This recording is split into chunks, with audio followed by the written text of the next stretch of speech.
Assalamualaikum warahmatullahi wabarakatuh. Perkenalkan, nama saya Dika Agung Dwi Setio, NIM saya 118707018.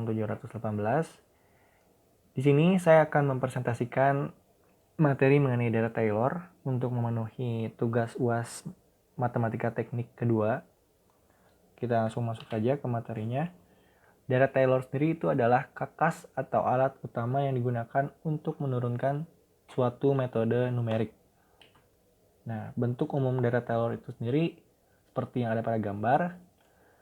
Nah, jadi jika ada suatu fungsi fx diketahui di titik xi dan semua turunan f terhadap x diketahui pada titik tersebut, maka dengan data Taylor dapat dinyatakan nilai f pada titik xi plus 1 yang terletak pada jarak delta x dari titik xi.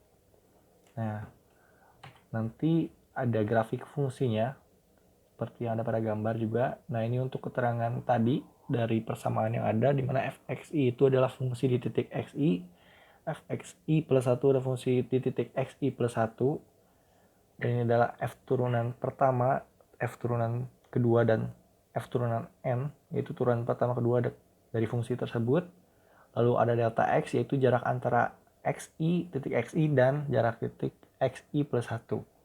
Dan rn sendiri adalah kesalahan pemotongan yang ada.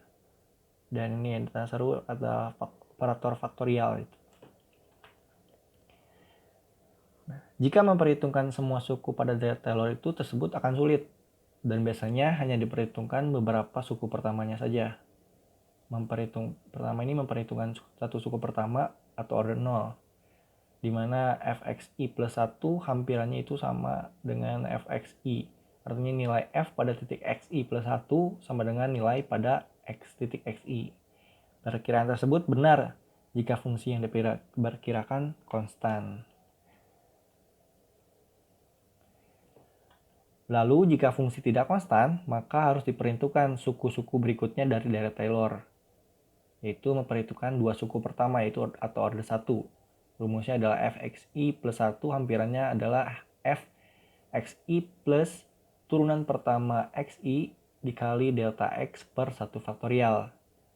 Terusnya memperhitungkan tiga suku pertama atau order 2, di mana rumusnya adalah fxi plus 1 sama dengan fxi ditambah turunan pertama xi dikali delta x plus per 1 faktorial plus turunan kedua dari fxi dikali delta x pangkat 2 per 2 faktorial. Nah, untuk contoh soalnya, diketahui suatu fungsi fx sama dengan min 5x pangkat 3 plus 14x pangkat 2 min 20x plus 10. Dengan menggunakan deret Taylor, order 0, 1, 2, dan 3, perkirakan fungsi tersebut pada titik xi plus 1 sama dengan 0,5, berdasarkan nilai fungsi pada titik xi sama dengan 0. Maka solusinya, kita cari terlebih dahulu satu suku pertama atau order 0, yaitu fxi plus 1 sama dengan f 0,5 sesuai yang diketahui di soal lampiran f 0. Nah, ini kita substitusikan 0 ke persamaan yang ada, yaitu min 5 dikali 0 pangkat 3 plus 14 kali 0 pangkat 2 min 20 kali 0 plus 8, hasilnya adalah 8. Nah, selanjutnya kita cari dua suku pertama atau order 1. Sama seperti yang ada di atas, hanya saja kita tambahkan dengan turunan pertama xi dikali delta x per 1 faktorial. Nah, karena kita sudah mendapatkan tadi fx i-nya dengan 0 itu adalah 8, maka kita tulis ini 8. Lalu ini ada persamaannya turunan pertama dari xi, yaitu min 5x pangkat 3 diturunkan menjadi min 5x pangkat 2, lalu 14x pangkat 2 diturunkan menjadi 28x, lalu 20x diturunkan menjadi min 20. Lalu kita substitusikan kembali juga dengan x-nya ada 0, lalu didapat hasilnya yaitu 8 dikurang 10 sama dengan min 2. Nah, karena suku-suku deret Taylor ini tidak berhingga banyaknya, maka untuk alasan praktis deret Taylor dipotong sampai suku order tertentu Deret Taylor yang dipotong sampai dengan orde ke n dinamakan deret Taylor yang terpotong, yang dinyatakan seperti demikian ya. Turunan pertama, turunan kedua sampai turunan ke n ditambah Rn x, di mana Rn x ini sama dengan x dikurang x0 per n plus 1 faktorial dikali f pangkat n plus 1 kali c, di mana c ini ada disebut galat atau sisa. Itu syaratnya adalah C itu lebih besar dari X0 dan lebih kecil dari X. Nah, dan demikian deret Taylor yang dipotong sampai suku orde ke n dapat ditulis Fx sama dengan Pn X plus Rn X, di mana Pn persamanya seperti ini dan Rn persamanya seperti ini. Terima kasih. Untuk selanjutnya kita masuk ke materi berikutnya. Selanjutnya materi mengenai persamaan nonlinear untuk metode terbuka, yaitu ada 3. Yang pertama metode Newton-Raphson, metode second, dan metode iterasi. Kita bahas dulu metode iterasi sederhana. Metode iterasi sederhana ini adalah metode yang memisahkan X dengan sebagian X yang lain, sehingga diperoleh X sama dengan Gx. Contohnya, X dikurang E pangkat X itu sama dengan 0, maka diubah X sama dengan E pangkat X atau Gx sama dengan E pangkat X. Gx ini adalah menjadi dasar iterasi pada metode iterasi sederhana ini. Nah, ini untuk contoh soalnya, selesaikan X plus E pangkat X sama dengan 0, maka persamaan diubah menjadi X sama dengan E pangkat X atau Gx sama dengan E pangkat X. Ambil titik awalnya itu di X0 sama dengan min 1, maka iterasi pertama X sama dengan min E pangkat min 1, maka didapat hasil seperti ini. Fx-nya adalah 0,3, 243 itu. Selanjutnya untuk iterasi 2 juga masih sama. Kita substitusikan X sama dengan E dari iterasi pertama kita substitusikan ke sini, min 0,3679 sama dengan min 0,69, di mana fx itu adalah min 0,19173 dan seterusnya gitu ya. Nah, pada iterasi ini ke-10 ini akan diperoleh X sama dengan min 0,56843 dengan fx 0,03 seperti itu. Selanjutnya metode Newton-Raphson adalah metode iterasi lain untuk memecahkan persamaan fx sama dengan 0 dengan f diasumsikan mempunyai turunan kontinu f aksen. Menggunakan suatu nilai xi sebagai tebakan awal yang telah diperoleh dengan melokalisasi akar-akar dari fx terlebih dahulu.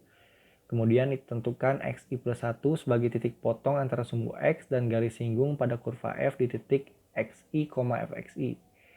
Prosedur yang sama diulang menggunakan nilai terbaru sebagai nilai coba untuk iterasi seterusnya. Titik pendekatan ke n plus 1 dituliskan dengan xn plus 1 sama dengan xn dikurang fxn, f pangkat 1 dikali xn. Untuk algoritmanya, yang pertama kita definisikan terlebih dahulu fungsi fx dan turunan pertama x, lalu kita tentukan toleransi error dan iterasi maksimumnya, lalu kita tentukan nilai pendekatan awal x0, lalu kita hitung fx0 dan turunan pertama x0. Nah, untuk iterasi i sama dengan 0 sampai dengan atau fxi lebih besar dari toleransi error, maka kita hitung xi plus 1, fxi plus 1 dan turunan xi plus 1, di mana xi plus 1 itu sama dengan xi dikurang fxi dibagi turunan xi. Nah, iterasi ini akan berhenti jika panjang selang baru nilai mutlak dari xi plus 1 dikurang xi kurang dari toleransi error. Nah, akar persamaan adalah nilai xi yang terakhir diperoleh.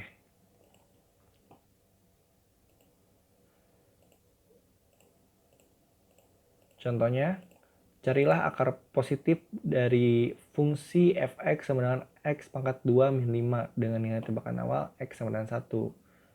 Maka fx sama dengan x pangkat 2 kurang 5 kita turunkan menjadi 2x, ini 0 ya minimal. Lalu x0 sama dengan 1. Untuk f1 kita substitusikan, hasilnya adalah min 4, dan kita substitusikan 1 juga ke turunan pertama dari fx, maka hasilnya 2. Nah, lalu kita dapat bagiannya 7. E-nya adalah sama dengan 0,0001.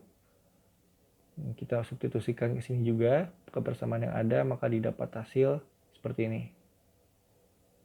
Nah, pada I6 iterasi ini berhenti karena panjang selang baru mutlak xi plus 1 dikurang xi itu kurang dari toleransi error.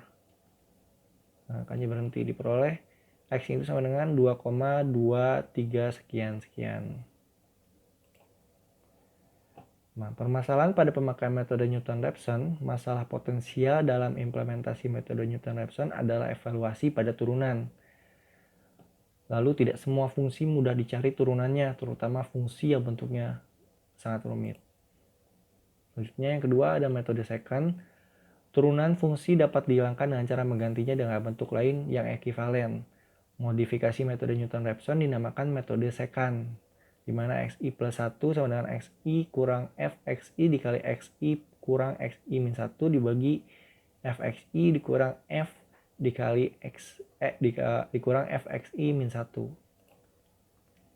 Untuk algoritmanya, pertama kita definisikan terlebih dahulu fungsi fx, selanjutnya kita definisikan toleransi error dan iterasi maksimum, lalu masukkan dua nilai pendekatan awal yang diantaranya terdapat akar yaitu xi min 1 atau x0 dan xi atau x1. Nah, sebaiknya gunakan metode tapel atau grafis untuk menjamin titik pendekatannya adalah titik pendekatan yang konvergensinya pada akar persamaan yang diharapkan. Lalu kita hitung fxi min 1 maka fx0 dan fxi maka fx1. Untuk iterasi i sama dengan 1 sampai dengan n, maka hitung xi plus 1 dan fxi plus 1. Dan rumusnya seperti ini. Nah, iterasi ini akan berhenti jika panjang selang baru dengan mutlak xi plus 1 dikurang xi kurang dari toleransi error. Nah, akar persamaan adalah nilai xi yang terakhir diperoleh. Contohnya seperti ini. Carilah akar dari fungsi fx 2x pangkat 3 dikurang x min 1 dengan nilai awal xi sama dengan 4 dan xi min 1 sama dengan 2. Dan nilai toleransi errornya adalah 0,001. Contoh penyelesaiannya, fx sama dengan 2x pangkat 3 min x min 1 dengan nilai awal xi sama dengan 4 dan xi min 1 sama dengan 2 dan nilai toleransinya 0,01. Kita cari terlebih dahulu untuk xi min 1 sama dengan 2. Nah, kita substitusikan di sini, maka didapat hasil 13. Begitupun dengan 4 kita substitusikan juga, maka didapat hasil 123. Ini pun masih sama. Pada i sama dengan 11, iterasi ini akan berhenti karena panjang selang baru sama dengan mutlak xi plus 1 kurang xi itu kurang dari nilai toleransi error, diperoleh x sama dengan 1. Pada iterasi 11. Sini sudah berhenti ya, bukan di 12. Selanjutnya materi mengenai persamaan nonlinear, yaitu untuk metode tertutup ada 3. Yang pertama metode tabel, metode biseksi, dan metode regulasi falsi. Nah, untuk menyelesaikan persamaan nonlinear pada metode tertutup, ada 3 cara. Yang pertama mencari akar pada range A sampai B tertentu. Selanjutnya dalam range A sampai B dipastikan terdapat satu akar saja. Terakhir hasilnya selalu konvergen. Disebut juga sebagai metode konvergen. Nah, yang pertama untuk konsep metode tabel. Suatu range X sama dengan A sampai B mempunyai akar bila F, A, dan FB berlawanan tanda atau memenuhi FA dikali FB kurang dari 0. Teorema di atas dapat dijelaskan dengan grafik sebagai berikut. Nah, ini grafik untuk karena FA dikali FB-nya kurang dari 0, maka pada range X, A sampai B terdapat akar. Nah, jika grafiknya seperti ini, maka karena FA dikali FB itu sama FA dikali FB lebih besar dari 0. Maka pada range X, A sampai B tidak terdapat akar. Seperti itu. Selanjutnya, metode tabel atau pembagian area, di mana untuk X di antara A dan B dibagi sebanyak N bagian. Pada masing-masing bagian dihitung nilai Fx sehingga diperoleh tabel seperti ini. Untuk algoritmanya sendiri, yang pertama itu kita harus mendefinisikan fungsi Fx. Yang kedua, kita menentukan range untuk X yang berupa batas bawah, X bawah, dan batas atas, X atas. Selanjutnya, tentukan jumlah pembagian N yang kita inginkan sampai berapa. Selanjutnya, hitung step pembagi H, di mana H itu sama dengan X atas dikurang X bawah dibagi N atau jumlah pembagian. Yang kelima, untuk I sama dengan 0 sampai dengan N, untuk menghitungnya XI sama dengan X bawah plus I kali H, dan YI sama dengan FXI. Dan terakhir, untuk I sama dengan 0 sampai dengan N, dicari K, di mana bila Fxk sama dengan 0, maka Xk adalah penyelesaian. Bila Fxk dikali Fxk plus 1 kurang dari 0, maka bila Fxk kurang Fxk plus 1, maka Xk adalah penyelesaian. Bila tidak, Fxk plus 1 adalah penyelesaian atau dapat dikatakan penyelesaian berada di antara Xk dan Xk plus 1. Nah, ini untuk contoh permasalahan dari metode tabel. Soalnya dalam selesaikan persamaan X pangkat X sama dengan 0 dengan range X min 1 sampai dengan 0. Nah, untuk mendapatkan penyelesaian dari persamaan di atas, seperti algoritma yang tadi saya sebutkan, maka kita bagi menjadi 10 bagian, sehingga diperoleh tabel seperti ini. Nah, jika kita masukkan nilai X ke persamaan yang ada, maka akan didapat Fx seperti yang ada pada tabel, di mana pembagiannya dibagi 10 dari 0,0 sampai min 1. Nah, dari sini kita bisa tahu mana nilai Fx yang mendekati 0, yaitu ketika X sama dengan min 0,6. Nah, di sini diperoleh titik potong sumbu X mendekati nilai X sama dengan min 0,6, dengan Fx-nya itu adalah min 0,05119,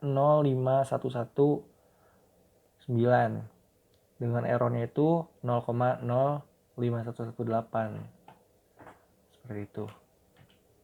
Selanjutnya, metode biseksi yang kedua. Nah, untuk konsepnya sendiri, yang pertama itu kita harus membagi range menjadi 2 bagian. Selanjutnya, dari 2 bagian ini dipilih bagian mana yang mengandung akar dan bagian mana yang tidak mengandung akar kita buang.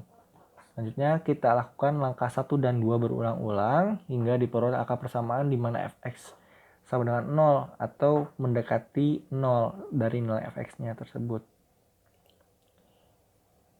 Nah, kita tentukan batas bawah yaitu A dan batas atas itu B, kemudian dihitung nilai tengahnya, di mana rumusnya adalah X sama dengan A plus B bagi 2. Selanjutnya, kita lakukan pengecekan keberadaan akar pada nilai X. Secara matematik, suatu range terdapat akar persamaan bila FA dan FB berlawanan tanda atau dituliskan FA kali FB kurang dari 0. Setelah diketahui bagian mana terdapat akar, maka batas bawah dan atas diperbaharui sesuai dengan range dari bagian yang mempunyai akar. Nah, untuk algoritmanya sendiri seperti ini. Yang pertama, kita definisikan terlebih dahulu fungsi Fx. Lalu kita tentukan nilai A dan B, batas bawah dan batas atasnya. Kita tentukan juga nilai toleransi dan iterasi maksimum atau N. Lambang ini kita sebut nilai toleransi lebar selang yang menggulung akar. Yang keempat, hitung FA dan FB. Nah, jika FA dikali FB-nya lebih besar 0, maka proses berhenti atau tidak ada akar selanjutnya. Tapi jika FA dikali FB kurang dari 0, maka hitung X sama dengan A plus B dibagi 2. Setelah itu kita hitung Fx, dan kita cek jika FA dikali Fx kurang dari 0, maka range baru adalah A sampai X di mana nilai B sama dengan X, FB sama dengan Fx. Cek jika FA dikali Fx sama dengan lebih besar dari 0, maka range baru adalah dari X sampai B di mana nilai A sama dengan X dan FA sama dengan Fx. Nah, iterasi akan berhenti jika lebar range baru mutlak A dikurang B kurang dari toleransi lebar selang. Yang kedua, nilai Fx hampiran sama dengan 0. Yang ketiga, error relatif hampiran akar sama dengan mutlak X lama dikurang X baru dibagi X baru kurang dari error relatif hampiran yang diinginkan. Atau iterasi lebih besar dari iterasi maksimum. Bila tidak memenuhi kriteria berhenti, maka ulangi tahap ke-6 yang tadi saya jelaskan. Nah, contoh metode biseksinya seperti ini.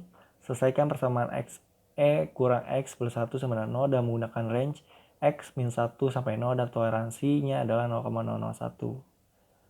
Nah, di sini kita bagi menjadi 10 bagian dan ini adalah nilai tengah dari kedua A dan B-nya, di mana A-nya adalah min 1, B-nya 0, maka nilai tengahnya adalah min 0,5 dan begitu pun seterusnya sampai bawah sampai didapat hampiran, dan iterasi ini berhenti ketika nilai Fx itu mendekati 0 gitu ya.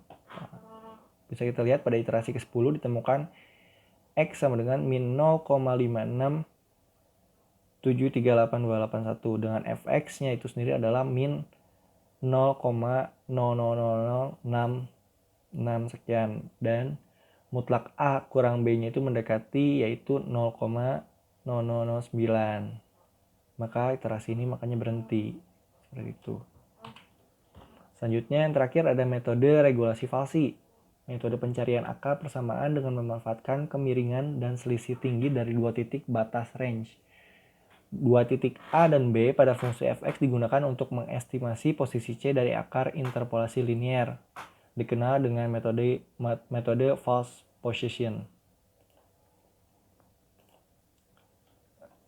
Nah, untuk gambar metode regula falsinya seperti ini, dimana gradian A garis AB-nya sama dengan gradien garis BX. Dimana FB dikurang FA per B kurang A sama dengan FB kurang 0 per B kurang X. Ini kita sederhanakan pindah ruas menjadi X sama dengan B dikurang FB dikali B kurang A per FB kurang FA. Untuk algoritmanya sendiri, yang pertama kita harus mendefinisikan fungsi Fx-nya. Selanjutnya kita tentukan range dari A sampai B, batas bawah dan batas atas. Selanjutnya tentukan nilai toleransi dan iterasi maksimum. Selanjutnya hitung FA dan FB. Selanjutnya pada iterasi ke-1 sampai dengan M, hitung nilai X sama dengan B kurang FB kali B kurang A per FB kurang FA. Lalu hitung Fx. Nah, jika FA dikali Fx-nya kurang dari 0, maka range baru adalah A sampai X di mana nilai Bx, B sama dengan X sama dengan B sama dengan X, FB sama dengan Fx. Nah, apabila FA dikali Fx lebih besar dari 0, maka range baru adalah XB di mana nilai A sama dengan X, FA sama dengan Fx. Nah, untuk contoh soal dari metode regula falsi, yaitu selesaikan persamaan XE min X plus 1 sama dengan 0 dan menggunakan range min 1 sampai 0. Sama seperti tadi juga, tapi dengan algoritma yang berbeda tadi dengan syarat-syarat yang ada. Nah, di sini dilakukan pembagian dari 1 sampai 17 iterasi ya. Nah, didapat iterasi yang terakhir ini mendekati 0 Fx-nya. Dimana pada iterasi ke-17 ditemukan X sama dengan min 0,567 sekian dan Fx-nya sendiri adalah 0. Selanjutnya materi mengenai eliminasi Gauss, dekomposisi LU, dan iterasi. Nah, seperti yang kita tahu, sistem persamaan aljabar linear seperti yang ada pada gambar, di mana AIJ itu sama dengan koefisien konstanta, XJ sama dengan unknown atau kita tidak tahu itu nilainya tergantung soal gitu ya. BJ sama dengan konstanta, N sama dengan banyaknya persamaan. Nah, metode-metode untuk menyelesaikan sistem persamaan aljabar linear ini ada 3 metode, yaitu metode eliminasi, metode iterasi, dan metode dekomposisi. Di mana untuk eliminasi ada eliminasi Gauss dan Gauss-Jordan, untuk iterasi ada iterasi Jacobi dan Gauss-Seidel, dan untuk dekomposisi ada dekomposisi LU dan Cholesky. Nah, untuk sistem persamaan aljabar linear ini penyelesaiannya ada 4. Yang pertama ada dan tunggal, yang kedua ada dan kondisi buruk, ketiga tidak ada, dan yang keempat tidak berhingga. Dimana di sini ada untuk penyelesaian ada dan tunggal, sini ada titik perpotongan untuk persamaan aljabar seperti ini. Dan yang kedua ada dan kondisi buruk, ada titik perpotongan tapi berhimpit seperti ini, jadi kondisinya buruk. Dan yang ketiga penyelesaian tidak ada atau tidak berpotongan atau tidak berhimpit seperti itu. Dan ada yang tidak berhingga. Nah, untuk eliminasi Gauss, untuk persamaan aljabar linearnya seperti ini. Lalu kita menggunakan persamaan OBE, maka forward elimination akan menghasilkan persamaan seperti ini. Lalu kita back substitution, di mana X3 ini sama dengan B3 per A3 3, dan untuk X2 sama dengan B2 dikurang A23 X3 per A22, dan X1 sama dengan B1 kurang A12 X2 kurang A13 X3 per A11. Nah, untuk proses forward elimination tadi, kita eliminasikan X1 dari E2 dan E3. Maka persamaannya seperti ini. Lalu yang kedua, kita eliminasikan X2 dari E3. Persamaannya seperti ini juga. Nah, untuk proses back substitution-nya seperti ini. X3 dengan B3 per A3 itu, maka Xn per Bn kurang 1n bagi An kurang 1 nn. Dan untuk yang kedua X2 dan X1 nya juga sama seperti ini, maka rumusnya seperti ini. Sama halnya juga dengan eliminasi Gauss-Jordan, kita lakukan OBE, hanya saja forward elimination-nya menjadi persamaannya seperti ini, tapi dengan tidak adanya back substitution, di mana X1-nya itu sama dengan B1, X2-nya sama dengan B2, X3 sama dengan B3. Nah, untuk inverse matrix, forward elimination-nya didapat persamaan seperti ini, di mana A dikali X sama dengan B, X sama dengan A inverse dikali B. Untuk dekomposisi LU, cara menyelesaikan sistem persamaan linear dengan merubah matriks sistem A menjadi matriks segitiga bawah L dan matriks segitiga atas U. Ini segitiga atas segitiga bawah L dan segitiga atas U. Di sini di mana A kali X sama dengan B, kita ubah menjadi L segitiga atas, segitiga bawah dikali U segitiga atas dikali X sama dengan B. Di mana A kali X, B ini proses dekomposisi untuk memperoleh U dan L, sehingga L dikali U dikali X sama dengan B. Lalu proses subs maju untuk memperoleh Z, L dikali Z sama dengan B. Lalu proses subs mundur untuk memperoleh X, di mana U kali X sama dengan Z.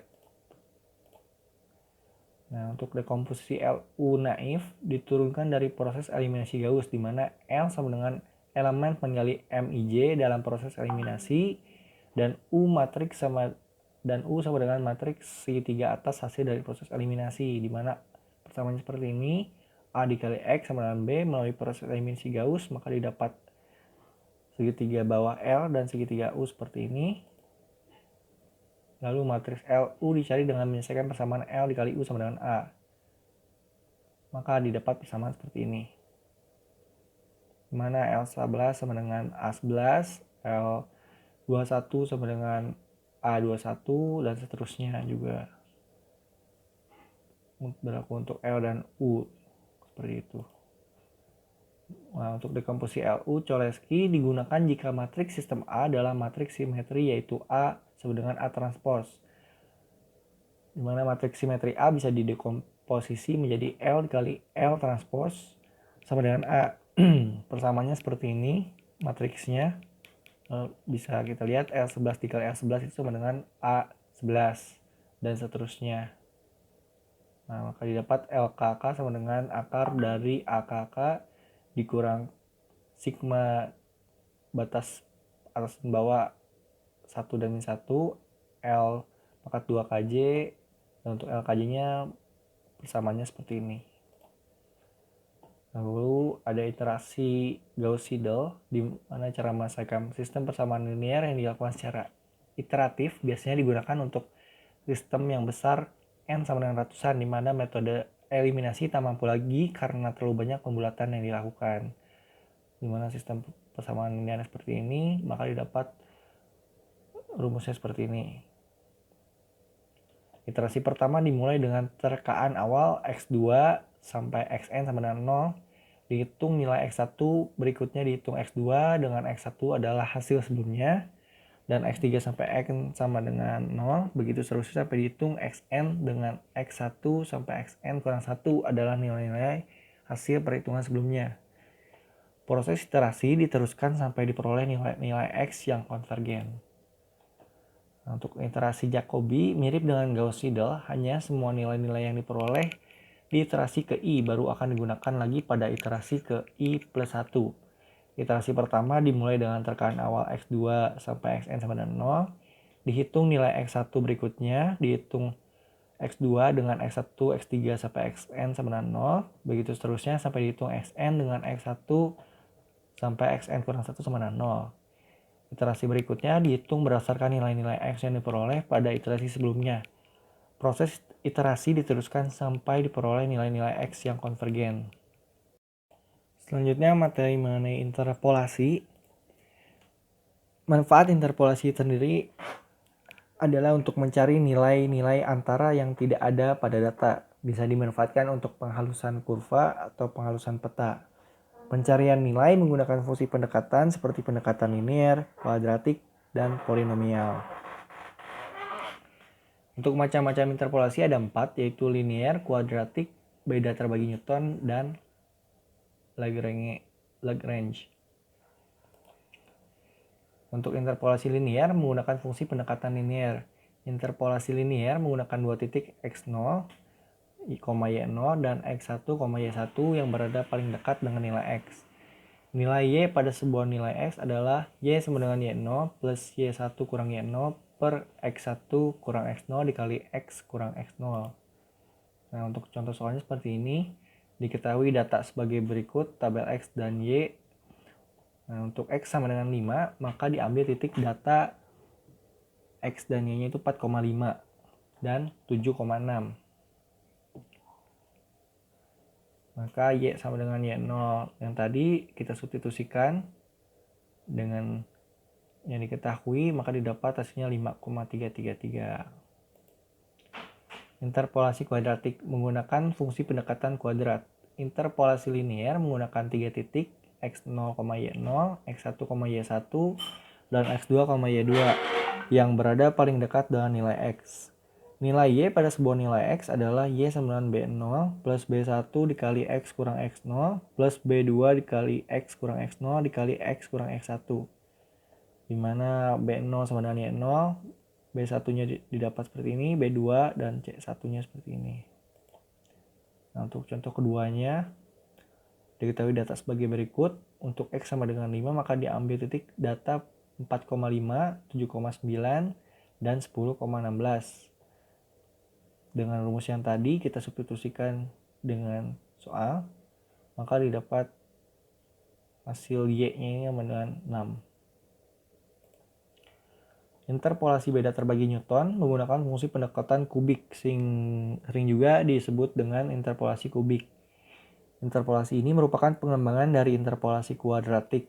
Interpolasi linear menggunakan 4 titik x0, y0, x1, y1, x2, y2, dan x3, y3 yang berada paling dekat dengan nilai x. Nilai Y untuk sebuah nilai X adalah seperti ini, Y sama dengan sekian, di mana B0 sama dengan Y0-nya seperti ini, B1, B2, B3, C1, C2, dan D1-nya seperti ini. Nah, untuk contohnya, diketahui data sebagai berikut yang ada pada tabel X dan Y. Untuk X sama dengan 5, maka kita ambil 4 titik, yaitu 1,3, 4,5, 7,9, dan 10,16. Kita substitusikan dengan persamaan yang ada tadi, dari dapat hasilnya, lalu kita masukkan ke persamaan Y, maka didapat hasil 4,915. Untuk interpolasi Lagrange, interpolasi beda terbagi Newton untuk fungsi penekan polinomial yang tinggi akan terlalu panjang. Nah, interpolasi Lagrange membuat sebuah fungsi pendekatan tanpa harus menurunkan berkali-kali, menggunakan fungsi pendekatan polinomial, menggunakan jumlah titik yang fleksibel tergantung pada orde yang ingin digunakan. Pada interpolasi Lagrange, pada orde n, nilai Y pada sebuah nilai X diperoleh dengan Y sama dengan sigma Li kali YI, di mana Li ini sama dengan seperti ini rumusnya. Lalu interpolasi Lagrange orde 2 menggunakan dua titik pendekatan, yaitu X0, Y0 dan X1 sama dengan Y1. Nilai Y pada sebuah nilai X diperoleh dengan Y sama dengan L0 kali Y0 plus L1 kali Y1, di mana L0-nya seperti ini rumusnya dan L1 seperti ini.